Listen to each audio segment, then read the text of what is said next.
they look like, what they feel like, and not what they was born like. This whole issue is a huge issue, and we can't just attack it from the standpoint of they're wrong. And because here's the deal, wrong happened a long time ago. Wrong happened the first time a person had the sex job done. That's when wrong happened. And it was suppressed as long as it can, but it's here now. Well, we have to answer the question: can we allow men who are dressed, who don't have the sex change and look just like a woman? Can we allow them into the boys' restroom, into the men's restroom? That's a question that we have to ask ourselves. Like, this is what's crazy about this whole issue. And I'm trying, like I said, I'm trying to come from an angle of let's make it make sense. Now, later, personally, I will put my personal feeling on this, but this is the question that we gotta ask yourself. Man, if you at a stall peeing, and this person that looks like a woman walks in and uses the restroom, are you comfortable with that?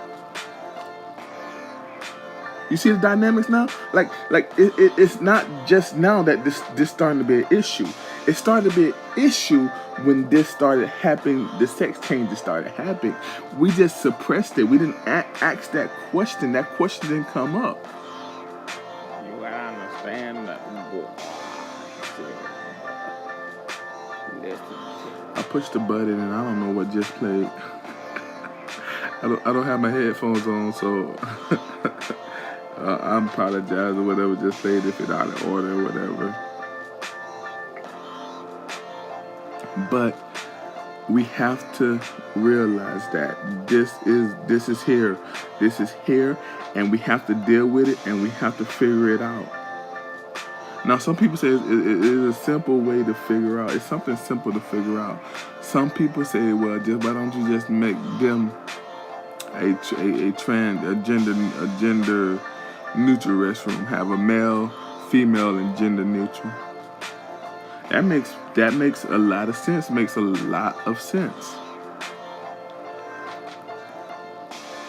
I wanna ask later on in the show, is it constitutional that we have women use restrooms with anybody, that we have men use restrooms with anybody? Is this constitutional? And why don't we, if we're gonna be really gender neutral, why don't we take labels off? Think about it. Why don't we take the boy sign off and the girl sign off and just say, these are bathrooms. This is a bathroom area. Go in there. Make one big bathroom and say, go in there. Why don't we do that?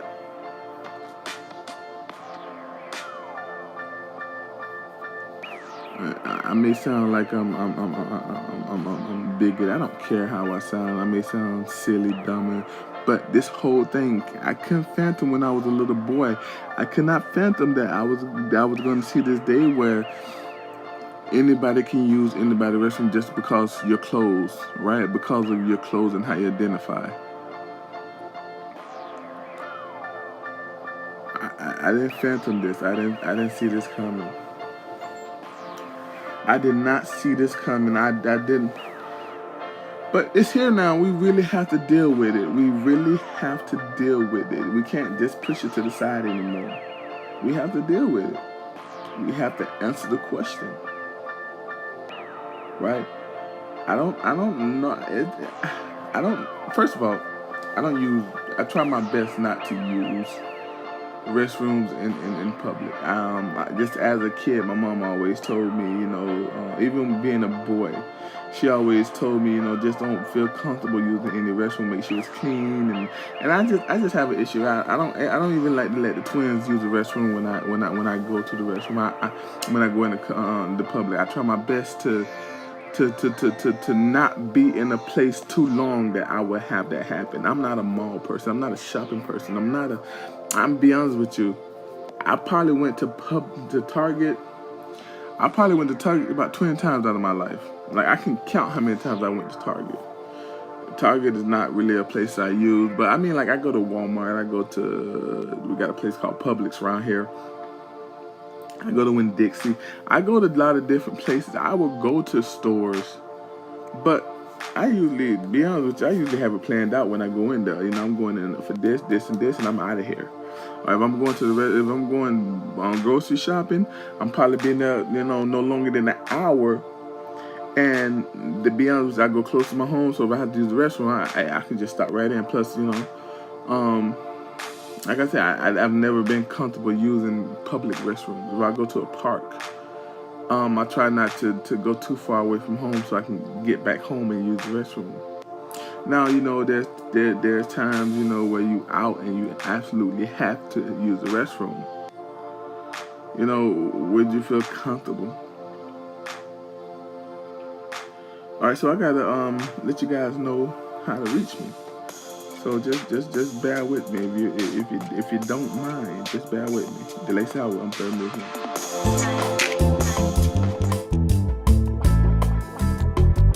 Delay Sour here with Third Movement. Reminding you to go over to youtube.com/Third Movement. Check out our videos. Give us a like. Comment for community. Subscribe for more videos.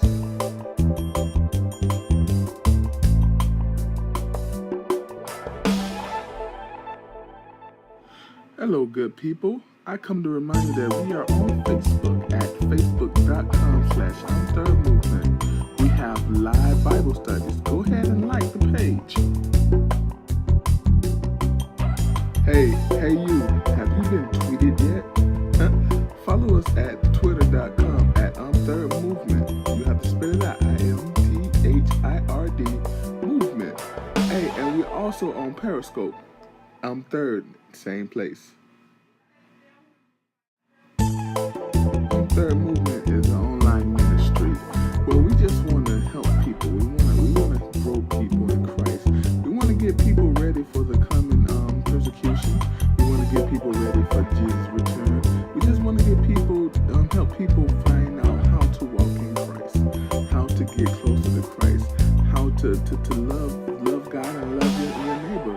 We believe at Third, we built on the fact that Jesus said in Matthew 22, 37 through 40, two greatest commandments are to love God, mind, body, and soul, and to love your neighbor as yourself. And that's just what we promote here. That's what we do.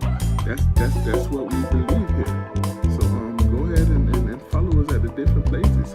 You can follow us on Facebook, facebook.com/Third Movement.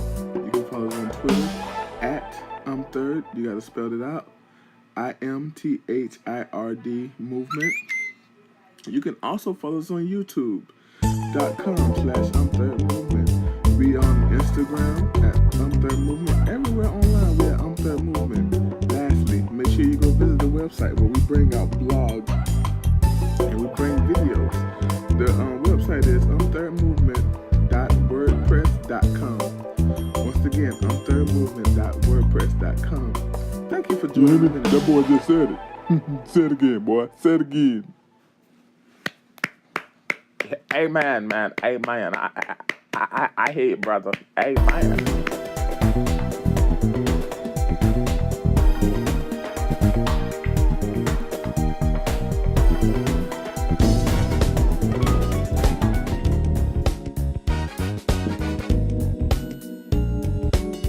Put your hands up if you love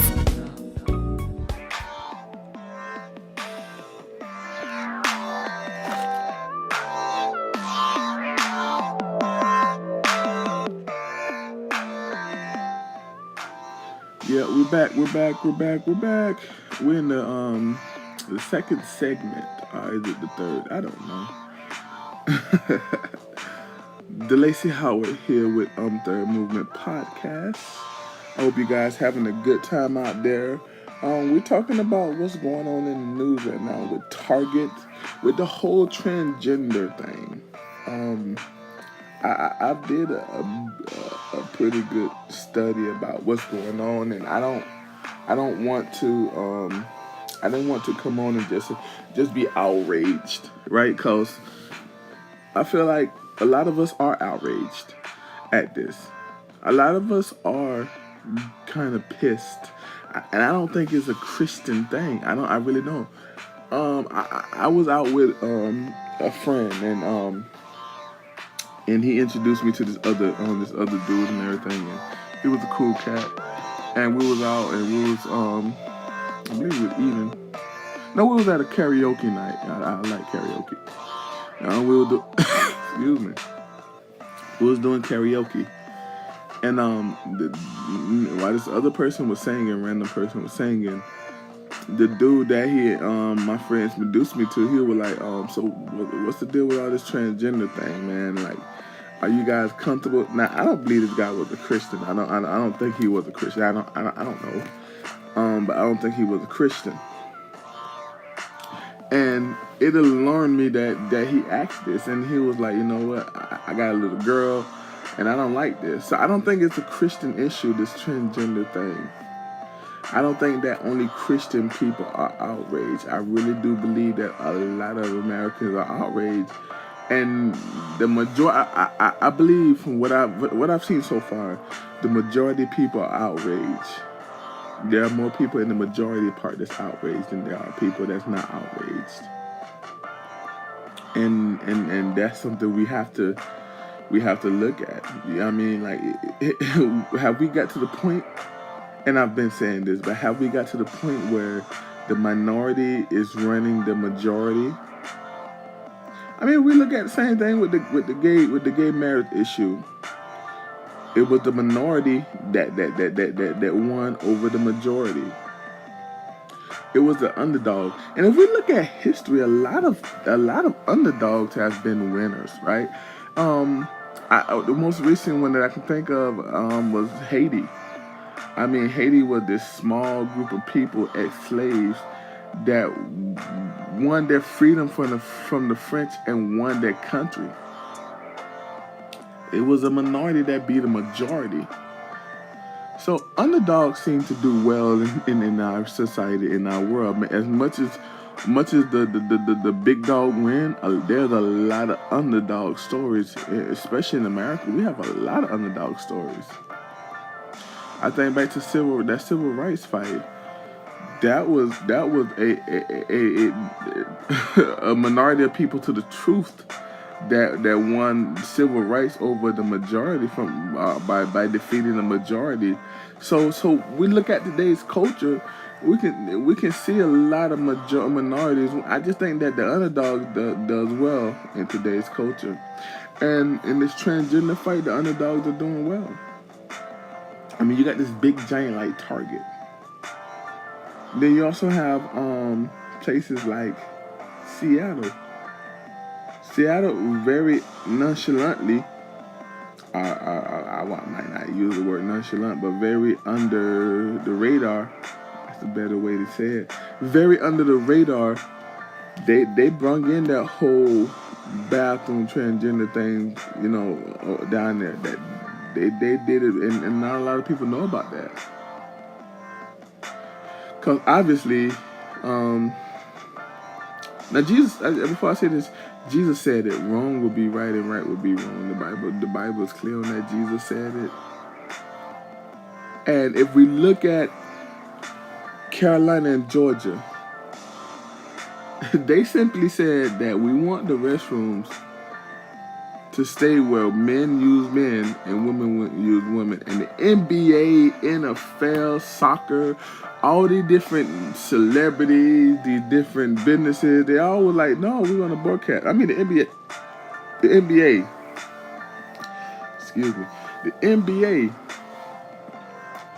Commissioner Adam Silver. Now, if y'all don't, just a little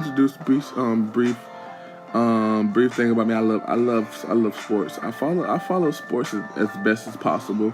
Or like last night I watched my Miami Heat lose to the Charlotte Bobcats. Charlotte Hornets now. I'm sorry, the Hornets. They used to be